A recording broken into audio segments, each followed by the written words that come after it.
మీ personal interviews మరియు వ్యాపార ప్రకటనల కొరకు ఈ నెంబర్ని సంప్రదించండి. ఫస్ట్ కరుణాకర్ రెడ్డి గారు ఇంకో మాట, జగన్మోహన్ రెడ్డి గవర్నమెంట్ ఏర్పాటు చేసిన తర్వాత ఫస్ట్ మీటింగ్ పెట్టాడు. ఫస్ట్ మీటింగ్ పెట్టేసి ప్రజావేదిక కలెక్టర్స్తో మీటింగ్ అంతా పెట్టేసి ఇదే చివరి మీటింగ్ అనేసి దాన్ని నిర్దాక్షిణంగా కూల్చేశాడు. అప్పుడు మీకేమనిపించింది? ప్రజావేదిక డైరెక్ట్గా కూల్చేయడము, ఇదే లాస్ట్ మీటింగ్ అని ఇమ్మీడియట్గా ఫస్ట్ అదే స్టార్ట్ చేశారు. ఇప్పుడు రాజకీయాల్లో ఎప్పటికీ ఒక శత్రుత్వం అనేది ఇటీవల కాలంలో పనికిరాదు. అంటే అవును, మనం కక్ష సాధింపు దానివల్ల మనకు ప్లస్ అంటే మైనస్ ఎక్కువైతుంది రాజకీయాల్లో. అది రాజకీయాల్లో ముఖ్యంగా ఇటీవల రాజకీయాల్లో ప్రజలు బాగా అబ్జర్వ్ చేస్తున్నారు. సోషల్ మీడియా బాగా పెరిగిపోయింది. మనకు ఒక సపోజ్ ఒక ఏదైనా కానీ ఒక హోటల్ ఏదైనా ఉంటుంది, 10 మందికి మనం సాయం చేసేటువంటి ఒక స్థలం ఉంటుంది. అది మనం దాన్ని వేరే విధంగా ఉపయోగించుకోవచ్చు. అవును, కరెక్ట్. ఇప్పుడు అది ఒకటి కూల్చిన దానివల్ల కేవలం కక్ష అనేది మైండ్గా ప్రతి ఒక్కరికి దృష్టిలో పడిపోతుంది. ఫస్ట్ అది జగన్మోహన్ రెడ్డి గారి మనస్తత్వాన్ని తెలియజేసి అది దీనికి వాస్తవానికి నేను ఇందాక అన్నాను, అతనికి కొంతమంది ఏదో వాళ్ళ వ్యక్తిగత లాభం కోసమో వాళ్ళ వ్యక్తిగత స్వార్థం కోసమో ఇలాంటివన్నీ చెప్పి ఎంకరేజ్ చేసి, అంటే ఇలా ప్రజా వ్యతిరేక విధానాలకు మద్దతు పలికే విధంగా చేయడం జరిగింది. సో అది ఏమవుతుందంటే ఒక నాంది అవుతుంది. అది ఒక కక్ష సాధింపుకు నాంది. మనం ఎప్పుడు డిక్టేటర్షిప్ అలా ఉండకూడదు.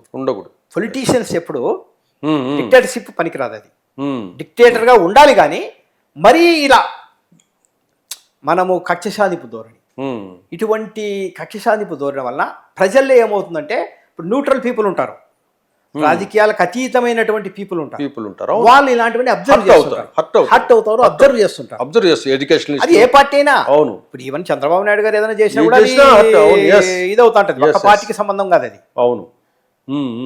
సో అది ఒక మైనస్ అయిపోయింది. ఇంకోటి, ఎలక్షన్స్ ముందు వివేకానంద రెడ్డి గారి మర్డర్ జరిగింది పులివెందులు. అప్పుడు ఆ సమయంలో సాక్షి దినపత్రికలో నారాసుర రక్త చరిత్ర అని చెప్పేసి ఒక స్టోరీ కూడా వేశారు. అప్పుడు దాన్ని నమ్మారా మీరంతా? ఏం నమ్మలేదు. ఇప్పుడు ఎందుకంటే అది యాక్చువల్గా అది పర్సనల్ వ్యక్తిగత విషయాలు.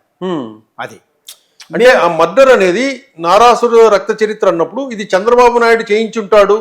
అలా ఎవరు నమ్మలేదు. చంద్రబాబు నాయుడు అనేది ఎవరు నమ్మలేదు. కానీ వీళ్ళు ఏమి పేపర్లో ఏం రాశారో అనేది పెద్ద సీరియస్నెస్ కాదు. అది తర్వాత తెలుస్తుంది కదా. అప్పుడు మీడియాలో రకరకాలు వస్తాయి. అది సమ్ వ్యక్తిగత దాంట్లో రకరకాల రోజుకొక న్యూస్ వస్తుంది. అవును. అప్పుడు ఎవరు దాన్ని ఏమి చంద్రబాబు చేసినారు, ఇంకొకరు చేశారనే మైండ్లో లేదు ఎవరైనా. మీరైతే అది దాన్ని నమ్మలేదు. ఎవరైనా నమ్మలేదు. తర్వాత ఎలక్షన్స్ అయిపోయిన తర్వాత ఈ మర్డరు పులివెందులకు సంబంధించిన బంధువులు కొంతమంది కలిసి చేశారనే విషయము సిబిఐ ఎంక్వైరీలో బయటపడింది. అరెస్టులు ఇవన్నీ జరిగాయి. అప్పుడు ఆ కమ్యూనిటీలో డిస్కషన్ ఏం జరిగింది? కమ్యూనిటీలో దాని మీద పెద్ద డిస్కషన్స్ ఏం జరగలేదు. అంటే అయ్యో వివేకానంద రెడ్డిని చంపింది వీళ్ళ అని దాన్ని నమ్మగలిగారా మీరు? అంటే ఇక్కడ వివేకానంద రెడ్డి అనే వ్యక్తి చాలా సాఫ్ట్ నేచర్. అవును, చాలా సాఫ్ట్. అది కేవలం అది కన్ఫ్యూజనెస్ వాతావరణం జరిగింది అక్కడ. రోజు ఏదో ఒకటి జరిగింది, ఆయన ఏదో ఇల్లీగల్ కాలెక్ట్ అని, ఇంకొకటి బంధువులని, డిఫరెంట్. ఇప్పటికి కూడా అది క్లారిటీ లేదు. ఇప్పటికి కూడా క్లారిటీ లేదు. సో కనీసం క్లారిటీ ఇప్పటి వరకు అది పక్కనే ఉంచితే, వివేకానంద రెడ్డి కూతురు బయటకు వచ్చింది, సునీతారెడ్డి బయటకు వచ్చి నాకు అనుమానం ఉందని ఆమె కొంచెం వీళ్ళ మీద బంధువుల మీద కేసు వేసి మీడియాలో వచ్చి ప్రజెంటేషన్స్ అన్నీ ఇచ్చింది. అప్పుడు మీకు అప్పటికైనా వెలగలేదు, అయ్యో పాపము ఈ అమ్మాయి వేదన ఇక్కడ ఈ విధంగా చేశారంటున్నారు అని ఆ అమ్మాయి చెప్పేది నిజము వాస్తవం అని మీకు అనిపించింది? ఇది ఇక్కడ ఈ ఇష్యూకి సంబంధించి జగన్మోహన్ రెడ్డి గారు దాన్ని టూ మచ్ కాంట్రవర్సీకి పోయింది. అది ఇష్యూ నిజంగా ఆయన ముఖ్యమంత్రి స్థాయిలో ఉన్నప్పుడు ఇప్పుడు సునీత గారు వచ్చి కాంట్రవర్సీ చేస్తున్నారు దాన్ని, అంటే మా ఫాదర్ది ఈ విధంగా జరిగిందని. మీరు దానికి క్లారిటీ ఇచ్చి ఆవిడకు ఇవ్వాలి. అవును. ఇప్పుడు మేము అదే కదా, కమ్యూనిటీ కాదు, రాష్ట్రంలో అసలు ఏమి ఎందుకు జరిగింది, ఎలా జరిగింది అనేది ఇప్పటికీ చర్చ. వాస్తవానికి క్లారిటీ లేని చర్చ.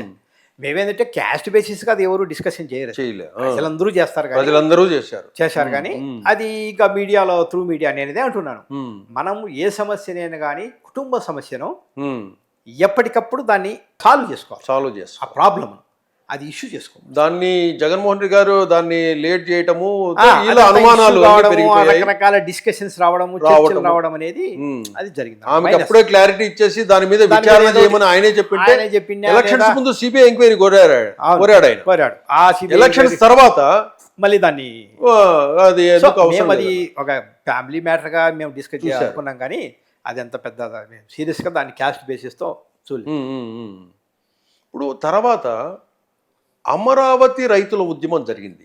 ఎప్పుడైతే జగన్మోహన్ రెడ్డి గారు అమరావతి రాజధాని, నేను ఇక్కడే ఇండ్లు కట్టుకుంటున్నా అని చెప్పేసి అధికారంలోకి వచ్చిన తర్వాత 3 రాజధానుల అంశం ప్రకటించినప్పుడు రాష్ట్ర వ్యాప్తంగా చర్చ జరిగింది. ఈ 3 రాజధానులు ఏంటయ్యా అన్నప్పుడు అప్పుడు ఏమనిపించింది మీకు? 3 రాజధానుల విషయము జగన్మోహన్ రెడ్డి ప్రకటించగానే మీలో స్పందన, డిస్కషన్స్ ఇవన్నీ కూడా ఏమనిపించాయి? ఏం జరిగాయి? ఇప్పుడు వీళ్ళకు పొలిటీషియన్స్కి తెలియని విషయం ఏంటంటే ఉమ్, రాజకీయ నాయకులకు ఎప్పటికైనా ఉమ్, ప్రజలు డెవలప్మెంట్ చేశారా లేదా ఇవి ఎక్కువ చూస్తారు. ఈ రెండు చూస్తారు. చూస్తారు. Yes. ఉమ్, ఉమ్. మీరు మిగిలినవన్నీ ఏమి చెప్పినా అవి లాభం లేదు. లాభం లేదు. ఓకే. మీరు రాష్ట్రం విడిపోక ముందు చూసారా? ఉమ్. అవును. విడిపోక ముందు ఏమి నినాదము, చంద్రబాబుని ఏమి నినాదం చేశారు? 2 కళ్ళ సిద్ధాంతము అన్నారు. అవును, అన్నారా లేదా? అన్నారు. ఇది ఇటువైపు చెప్పడు, అటువైపు చెప్పడు అన్నారు. ఉమ్, మరి వైఎస్ఆర్సీపీ జగన్మోహన్ రెడ్డి గారు చేసినటువంటిది ఏకైక నినాదము సమైక్యాంధ్ర. సమైక్యాంధ్ర. ఎస్, కరెక్టే కదా? అవును, చేశారు కదా. ఢిల్లీలో ఉద్యమాలు చేశారు. అప్పటికప్పుడు ఇమీడియట్ గా తెలంగాణలో పార్టీని క్లోజ్ చేసుకుని ఇమీడియట్ గా అందరూ ఏపీకి వెళ్ళిపోయారు. అవును. మరి అప్పుడు ఆ సంవత్సరం ఏ పార్టీ గెలిచింది?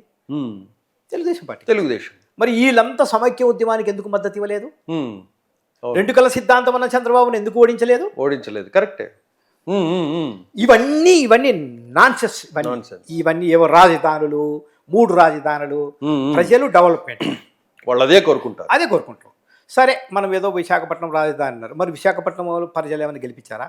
ఇవి మనం చూసామండి. మనం ఎప్పటికంటే 1956, 83, 85 నుంచి చాలా రాజకీయాలు చూసాం. ఓన్లీ ఆ పార్టీ డెవలప్మెంట్ యాక్టివిటీస్. ప్రజలకి ఏం చేస్తాడు? ఇవి మాకు రాజధాని వస్తే ఏం ఉపయోగము, రాజధాని లేకపోతే ఏం ఉపయోగము, ఇవన్నీ ఉద్యమాలు మాట్లాడేకి ఉపయోగపడతాయి. అవును. డిస్కషన్స్కు, మీడియా కోసం. కానీ ఎలక్షన్లో రిజల్ట్కి పనికిరావు. సో ఆ 3 రాజధానులు అనేది వాస్తవానికి కొంతమంది ఏమనుకున్నారంటే, ఇప్పుడు రెడ్డి కమ్యూనిటీ గురించి మీరు మనం డిస్కషన్ ఇచ్చినప్పుడు, ఇప్పుడు రాయలసీమ ప్రాంతంలో విజయవాడ సెంటర్. ఎవరికైనా సెంటర్ ప్లేస్ భౌగోళికంగా అది సెంటర్. అది అంతే. అదొకటి, అది లక్కీగా చారిత్రాత్మక ప్రదేశం. సరే, చారిత్రాత్మకమా అనేది ఎందుకంటే మనకు సెంటర్ అవుతుంది. షెల్టర్ ఎవరికైనా కానీ రాజధానికి వెళ్ళాల్సి ఉంటుంది. సో వీళ్ళేది దానికి ఏదో మున్సిపల్ ఎలక్షన్లో ముడిపెట్టి గుంటూరు మున్సిపాలిటీని గెలిచాం, విజయవాడ మున్సిపాలిటీ గెలిచాం, మరి ఎవరు ఓట్లు వేయలేదు మీకు. ఇదంతా అడ్వైజెస్, సలహాలు, కరెక్ట్ సలహాలు ఉండవు అనమాట. మనం అదే చెప్పాను కదా, ఏ ప్రజలు ఏం కోరుకుంటున్నారో. నీకు వైజాగ్ ప్రజలు ఎప్పుడైనా రాజధాని కావాలని ఎప్పుడు కోరుకోలేదు కదా? ఎప్పుడైనా కోరుకున్నారు? వాళ్ళు అసలు ఎవరు కోరుకోలేదు. ఇప్పుడు మనం ఏదైనా ఇందాక నేను అదే కన్నా, సమైక్య ఉద్యమము, 2 రకాల సిద్ధాంతము, ఇవన్నీ డిస్కషన్స్ అంతే. ఓటింగ్లు ఎక్కడ లేదు. ఇదంతా ఫెయిల్యూర్. ఇది అంతా ఇప్పుడు మనం ఆ కాన్సన్ట్రేట్ చేసినాం. ఆ అభివృద్ధిని మనం డెవలప్మెంట్ మీద బట్టి, ఇప్పుడు ఆ ఏరియా ప్రజలు కూడా నేను హర్షించే వాళ్ళు కదా.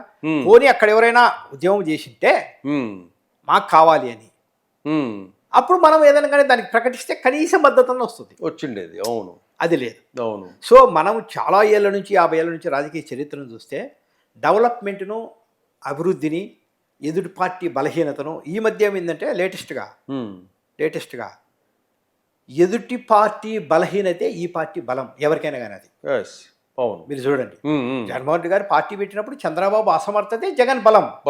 ఇప్పుడు కూడా జగన్ అసమర్థతే చంద్రబాబు బలం. చంద్రబాబు ఆల్రెడీ 9 ఏళ్ళు చేశారు, మళ్ళీ ఏం చేస్తాడని మళ్ళీ ఆయనకు ఓట్లేస్తారు.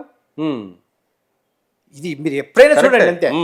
ఆ పార్టీ అసమర్థత మీద ఈ పార్టీ బలం ఆధారం. ఇప్పటికి కూడా జగన్మోహన్ రెడ్డి మారకోకుండా ఇంకా నేను చంద్రబాబు అసమర్థతతో మళ్ళీ గెలుస్తాను అనుకుంటే మాత్రం అది భ్రమే అవుతుంది. అది భ్రమే అవుతుంది.